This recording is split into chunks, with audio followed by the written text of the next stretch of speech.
Number 1 says the formula MT is equal to 1.08T plus 13.22 gives the approximate total revenue in billions of dollars for a restaurant chain T years after 2000. The formula applies to the years 2000 through 2018.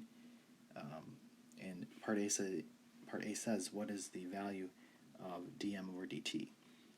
So if you look at the box on the worksheet, it says df over dx can be estimated using the average rate of change in f with respect to x.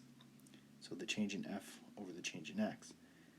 So when it says what is the value of dm over dt, this is really just talking about the rate of change, which in this case is just the slope. So because this is a linear function, I know that my rate of change is just my slope here. So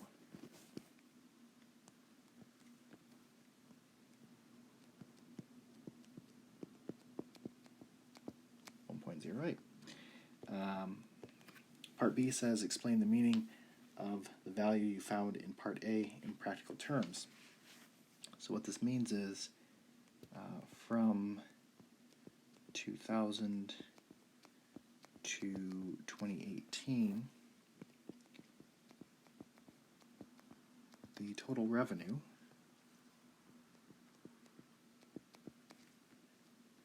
increased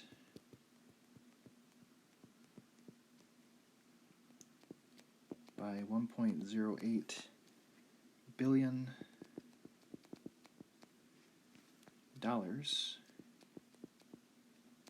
and the time frame on this is every year.